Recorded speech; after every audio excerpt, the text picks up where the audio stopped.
Hello, YouTubers, friends, compatriots, bootlickers, shills, desolate serfs, peasants, vassals, meat sacks, my Kurdish friends. Hello, I'm a useful idiot. Welcome, and let's go to Turkey again and Syria and the connections between Turkey and ISIS.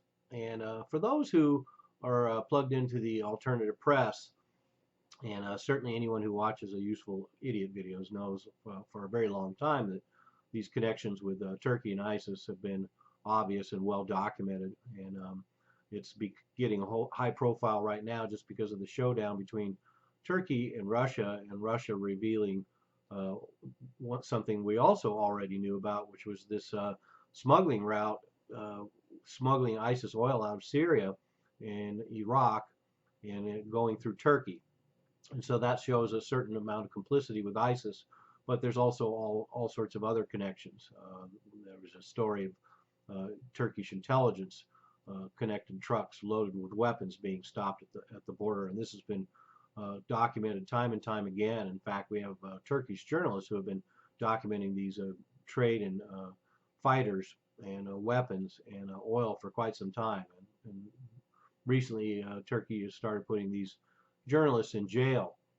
So, so let's remember sometimes too when people are critical of Russia for their human rights violations and China for their human rights violations, we have American allies like Saudi Arabia and Turkey that are have this equal bad records with human rights abuses. But I digress. Anyway, let's get back to some more recent evidence that's come out about this connection between Turkey and ISIS. There was a November report. A former ISIS commander came out and said that ISIS sees Turkey as an ally and that there's Turkish army cooperation between ISIS um, members and Turkish military. Details, he provided lots of details about free border crossing with ISIS, the Turkish border within the context of Turkish military presence, and then direct meetings with Turkish agents and military and ISIS members. So no surprise there. This is something that we've seen documented before. Then we have a December report just this month, Turkey smuggling sarin gas to Al Qaeda in Syria, because as we know, Turkey not only supplies ISIS and supports ISIS, but they support Al Qaeda and Al Nusra Front in Syria. And then we also have this ISIS cell phone from Iraq that had connections and information and numbers directly implicating um, Turkish intelligence. And then there was also a report of a former NATO official claiming Turkey supported ISIS, and then a compilation of evidence by the Institute for the Study of Human Rights at Columbia University, all outlining these connections. So we not only have this oil smuggling done through Turkey and having to be known by Turkish officials, but we also have this arming and support of ISIS in Syria. And in fact, we now know, looking at the situation, that these training camps for the supposed Free Syrian Army that were set up in Turkey years ago to facilitate regime change in Syria, as well as this clandestine U.S. program in Jordan, and a lot of these programs done in the region were all set up theoretically to create some modern secular army that was going to be opposition to Assad. But it was an impossibility from the beginning. To get anything but extremists would have been impossible. And once you create this extremist army, it would be a lot harder to control as well. But the jihadists are going to be the most effective force, and they've certainly proven that. So there's any number of reasons why the rise of ISIS happened, and this is certainly one of those reasons. And so it bolsters the claim in this U.S. report that came out talking about the idea that Turkey co-opted this program, and any dreams of a modern army were dashed, and Turkey raised a large army of jihadists, and that's what gave rise to ISIS. But we have Turkish policies in Syria that align with ISIS and the use of ISIS, so it also makes sense strategically why Turkey would want to use ISIS there. And one of them is of course, regime change in Syria. And then another one is the war against the Kurds. And these are equal goals for Turkey. They are fighting the PKK and the Kurds within Turkey.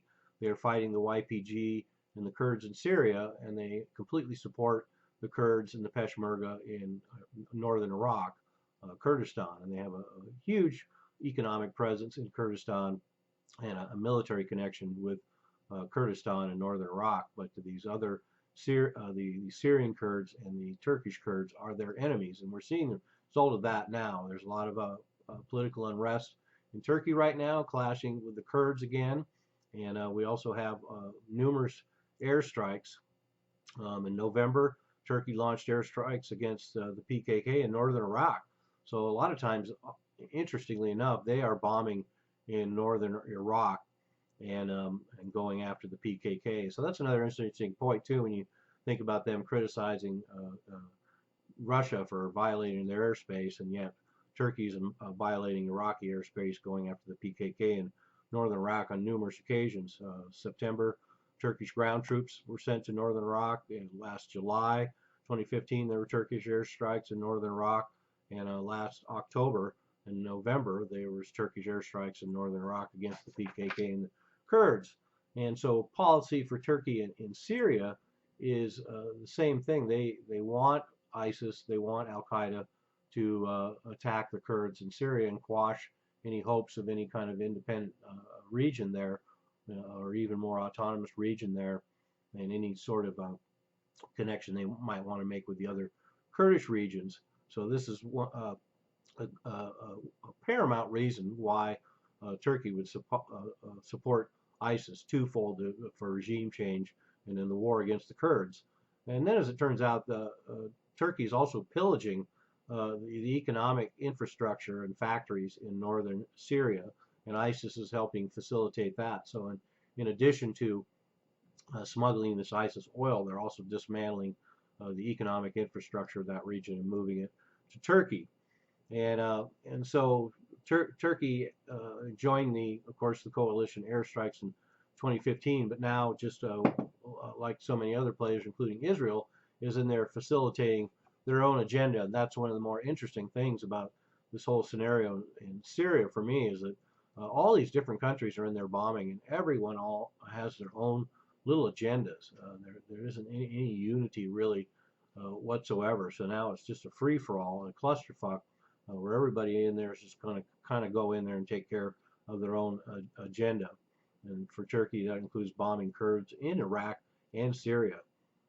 And we also know that Turkish policy is to detain and often kill Kurdish refugees at the border. So they're certainly not giving Kurds who want to leave these regions and get away from ISIS much refuge. And like I say, we have numerous reports of weapons. In January of 2014, last year, there was arms from Turkey that were seized. And just this last December, weapons trucks with Turkish intelligence, like I mentioned, were found. So no surprise that Turkey would be involved with ISIS. Those of us have been paying attention, seen it all along. We're just getting more confirmation of that, and just fascinating to watch this reach into the mainstream somewhat. And we'll see if there'll be any results. Certainly it can only fan the flames of all the other trouble that's going on in that region. I'm a useful idiot. Don't you be one too.